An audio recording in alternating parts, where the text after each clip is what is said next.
through the years, but Nico Harrison was the one who instituted the trade, and Luka Doncic and company claimed that they were blindsided, had no idea.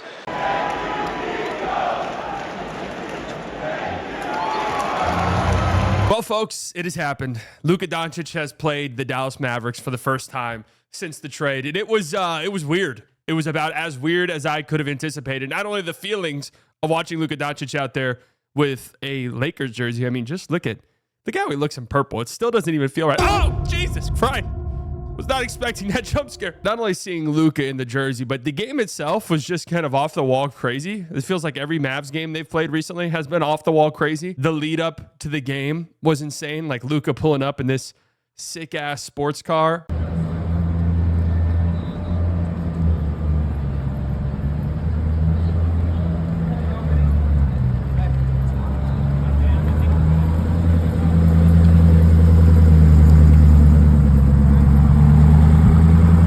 Some Jordan marketing. You know, you guys could have been doing this when he was at Dallas. I'm just saying, it's not like you couldn't have done it. I don't really get it. It's just like, now we can tap into this new level of marketing. You guys could have been doing it. Luka debuting his new signature shoe, the Luka 4s at the game. And I got to be honest with you, these look terrible. I just full stop, full transparency. These look awful. As somebody who's been a defender of Luka shoes in the past, I think the Luka 1s are some of the best signature shoes we've gotten in the last decade or so.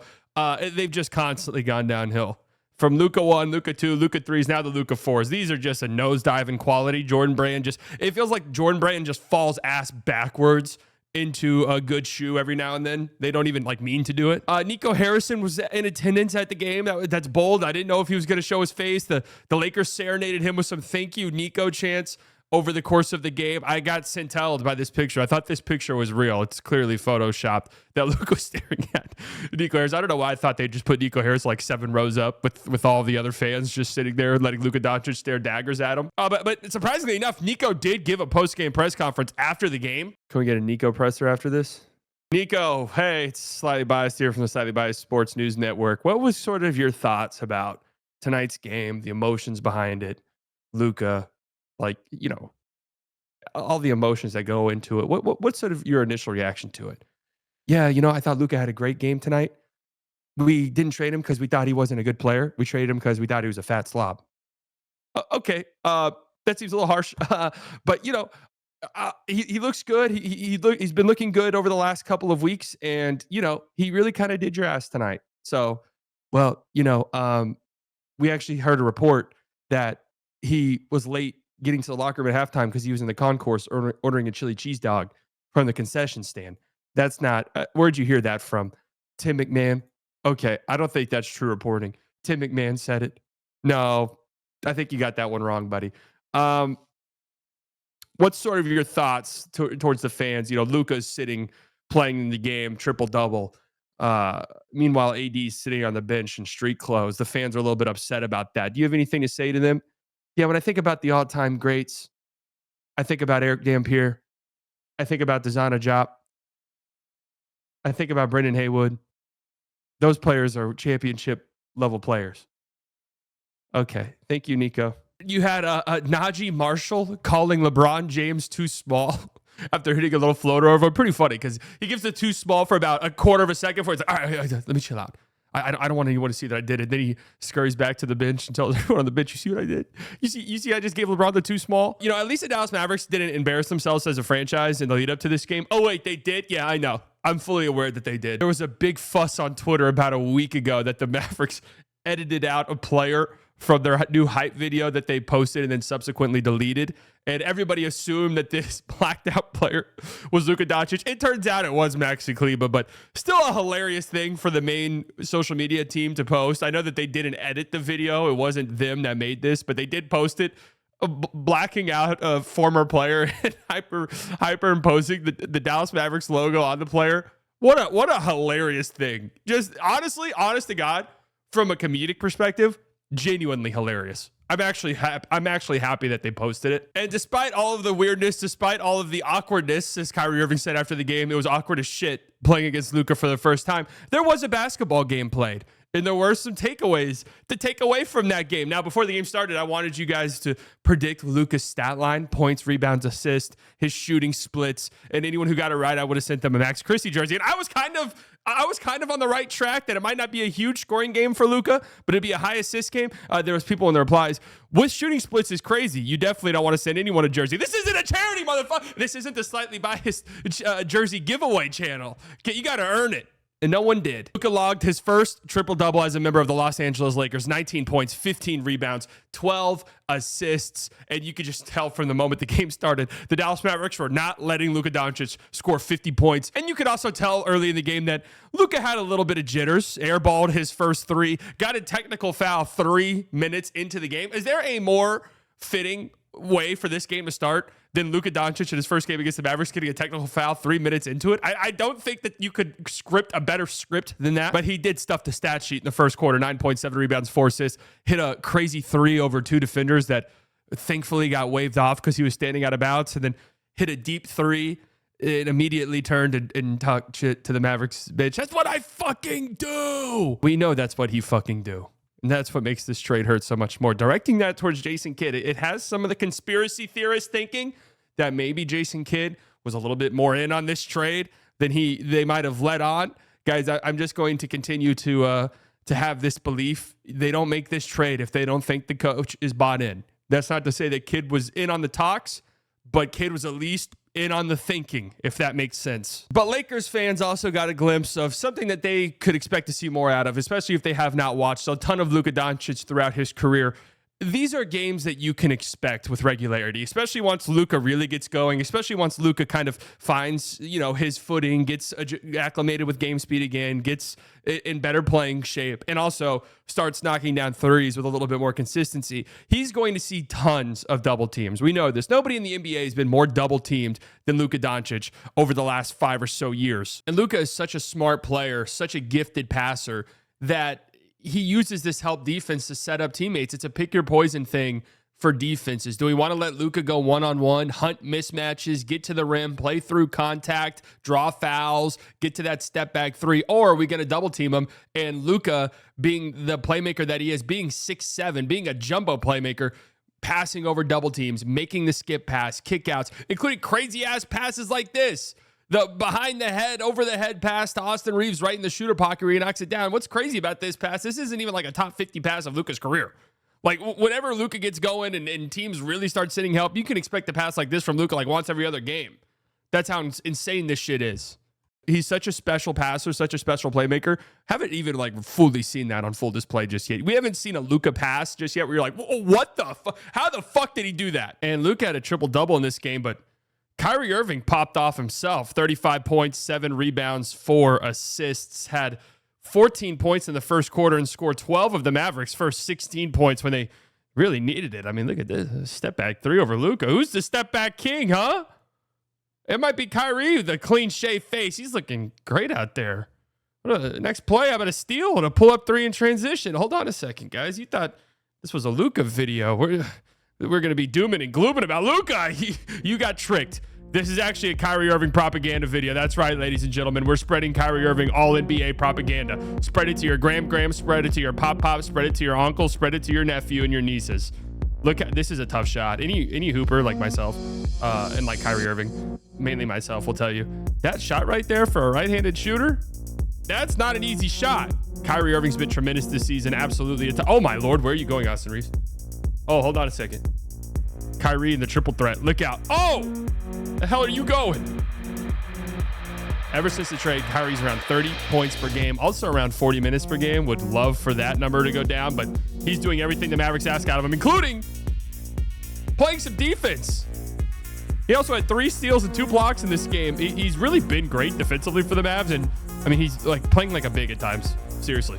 He's the low man on defense. He's protecting the rim, but he's got great hands, and he makes it work. Kyrie Irving, a tremendous game. Being dead serious, folks.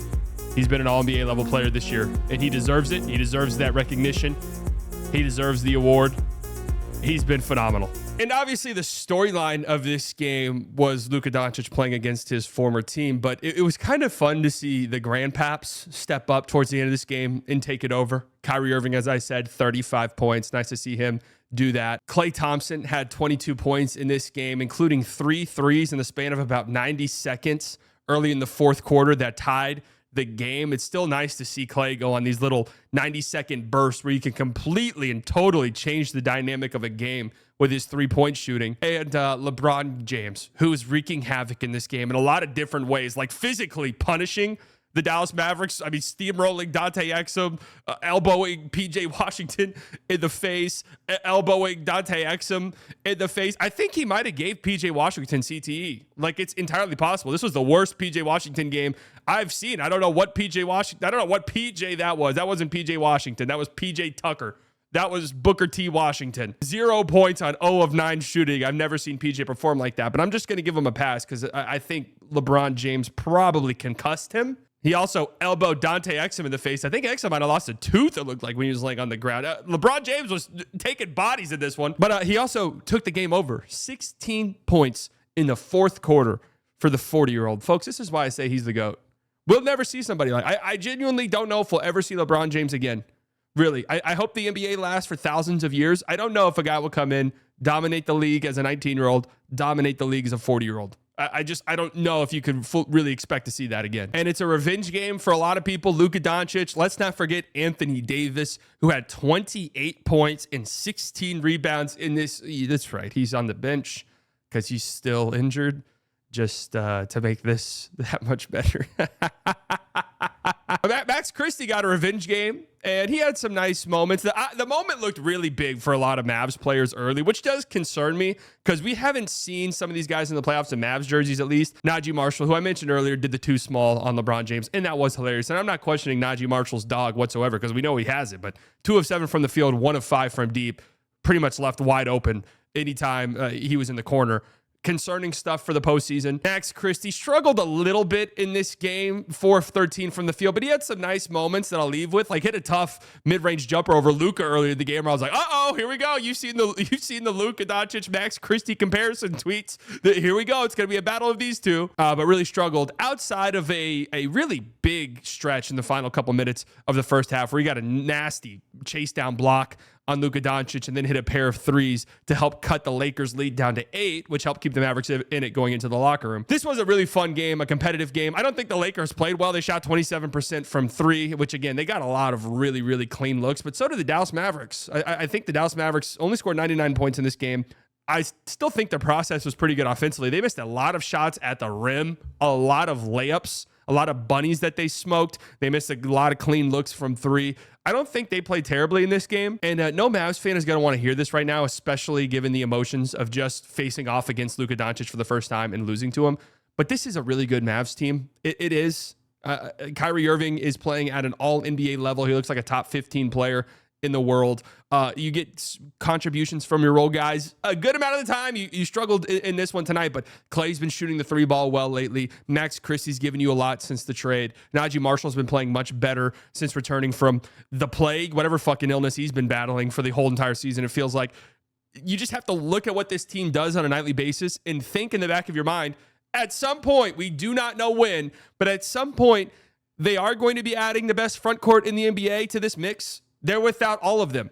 Like, you look at the Mavs front court in totality, it's probably the best in the NBA with Anthony Davis, with Derek Lively, with Daniel Gafford. None of those guys are playing. And what makes it worse is I don't think any of those guys are really that close to coming back for you. AD was getting work before the game. Lively was getting work before the game. I don't know how close those guys are to returning. So I know you don't want to hear it, but there are positives for the Mavs. For the Lakers, I mean, you look at the big 3 of Luka, LeBron, and Reeves. You see in a game like this, just Luka and LeBron cause so many problems for teams. Teams have to decide who they want to double, who they need to double off of, and the Lakers can put lineups out on the court where pretty much everybody can shoot, especially when they go small. The worst shooter on the court is Rui or Vanderbilt. Not great and reliable, consistent shooters, but Vando did hit 2 threes in this game. I don't know if he had 2 threes all fucking season before this game, sorry, but he did hit 2. Kyrie Irving. John with Vanderbilt. Vanderbilt wants J.J. Redick. Take a look at this. Mavericks ball. 78-72 Lakers. So while the Lakers front court's not great, like Jackson Hayes relying on him for a postseason game sounds horrifying. They do have a lot of positional size, and it does cause a lot of problems, especially for a Mavs team that is undersized currently without their entire front court. The Mavs had no choice but to double team Luka Doncic, but to double team LeBron James, because the moment those guys beat their guy, which they're very good at doing, you don't have that backline help. You do not have that rim protector. The low man is Kyrie Irving on a lot of these, which, hey, Kyrie's got great hands. Shout out to him. He's 6'2". If he's protecting the rim, I might have a chance to score a couple points. Just the combination of those two with Reeves playing off of that, it's just nasty. I've seen people say that those three can't play together. They absolutely can. That's a fucking nightmare for defenses. An absolute nightmare. I want to circle back really quickly to something. I talked about all the injuries the Mavericks are dealing with. I didn't even mention Caleb Martin, who I forgot is even on the team.